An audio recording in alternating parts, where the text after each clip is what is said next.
Burkina Faso is one of them.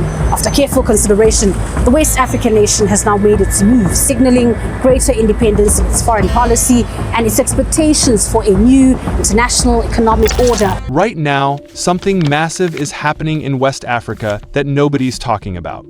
Burkina Faso just announced it wants to join BRICS. And this isn't just another country switching teams. This is a former French colony literally walking away from the system that's been controlling its money since 1945. A system where France holds their cash, prints their currency, and gets to decide what they can and can't do with their own economy. So let me show you why this matters, what France has been doing all these years, and why this could trigger the biggest power shift Africa has seen in decades. Here's something wild that most people don't know. Burkina Faso doesn't control its own money. Neither do 13 other African countries. They all use something called the CFA franc. And if you've never heard of it, there's a reason for that. Because this system is one of the last remaining pieces of colonialism still running in plain sight. The CFA franc was created in 1945 by France. Back then, it literally stood for French Colonies of Africa. Yeah, colonies. Not former colonies, just colonies. And here's how it works. These 14 African countries use a currency that's pegged to the euro, meaning they can't change its value, can't adjust it when their economy needs it, can't use it as a tool to help their own people. It's locked to Europe's economy, not theirs. But it gets worse. Way worse. Until very recently, these countries had to keep 50% of their foreign currency reserves in the French treasury, not in their own central banks, in France's bank. Think about that for a second. You're a country. You earn money, you save money, and half of it has to sit in another country's vault, a country that used to own you. And France doesn't just hold the money, they print it too. Every single CFA franc note is printed in France at a facility in Chamalières, so even the physical cash in people's pockets is made thousands of miles away. This isn't partnership, this is control wrapped in paperwork. Now, Burkina Faso has been dealing with this for generations, and for a long time, nothing changed. But then in September 2022, something broke. Captain Ibrahim Traoré led a military takeover. He was 34 years old, and he had one clear message: we're done being pushed around. See, here's what was happening. France had troops in Burkina Faso. About 400 special forces soldiers. They were supposedly there to fight terrorism, to help with security. But here's the thing, terrorism got worse. Way worse. Since 2015, jihadist attacks have exploded. Over 1,700 people have died. More than 2 million people have been forced from their homes. That's one of the worst displacement crises in all of Africa. And France was there the whole time with all their equipment, all their intelligence, all their military power. And it didn't work. So people started asking the obvious question. If you're here to help, why are things getting worse? Why are we still under attack? Why do we still feel like we're not safe in our own country? And nobody had a good answer.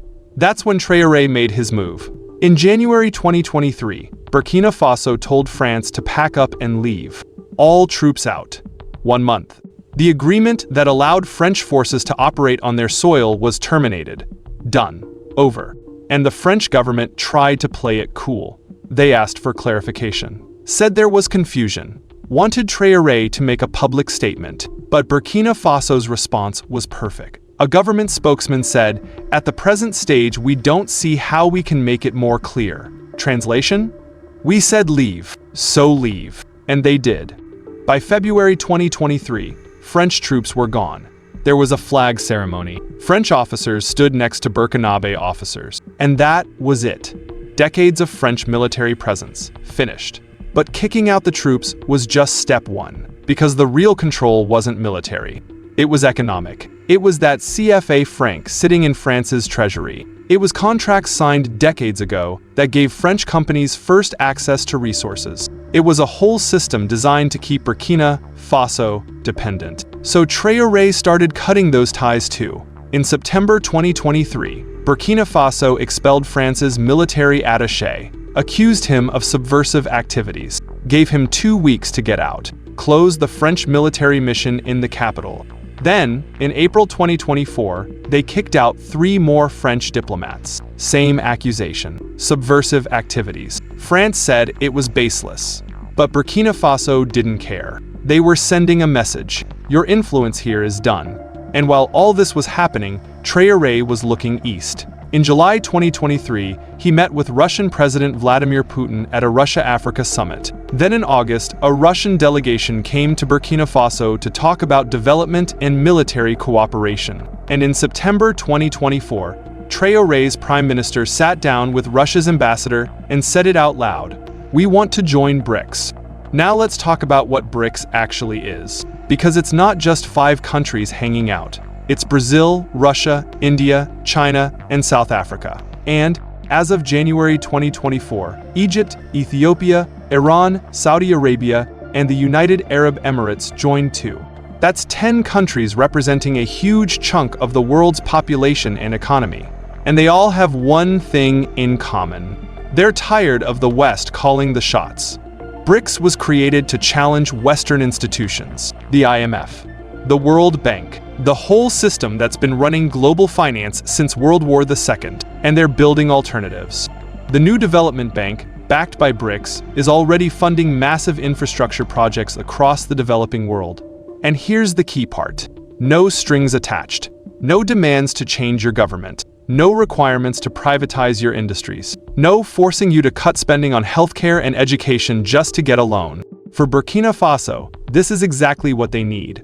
Because here's the problem with Western aid: it always comes with conditions.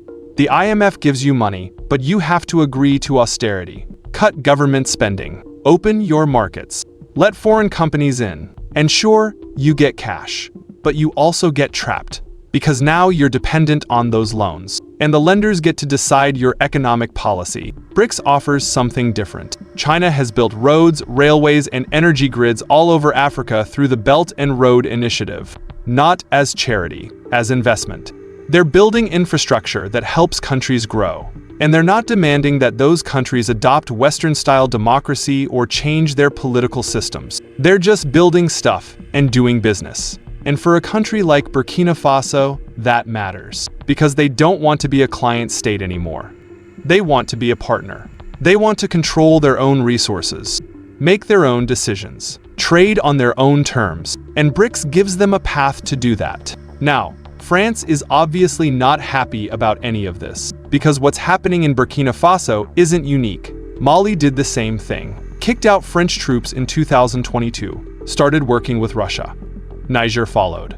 In 2023, there was a coup. Protesters stormed the French embassy, set it on fire, put Russian flags on top.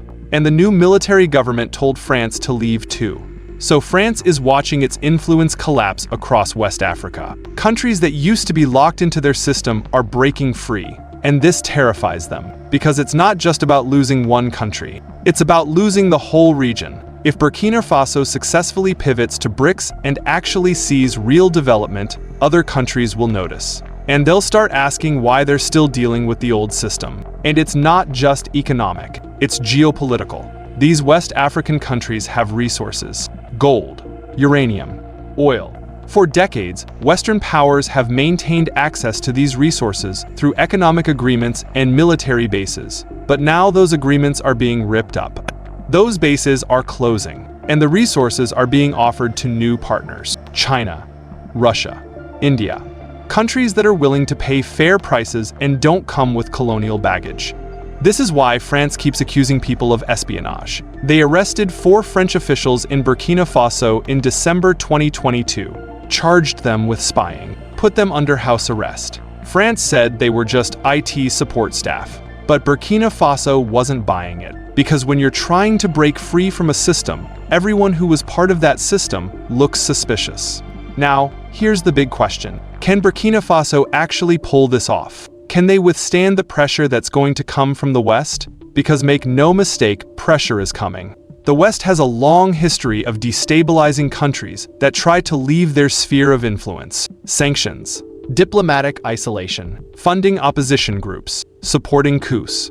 It's happened over and over across Africa, Latin America, the Middle East. When a country stops playing by Western rules, Bad things tend to happen to their government. But here's why BRICS might change that calculation. Burkina Faso won't be alone. If they join BRICS, they get backup from some of the most powerful countries on Earth.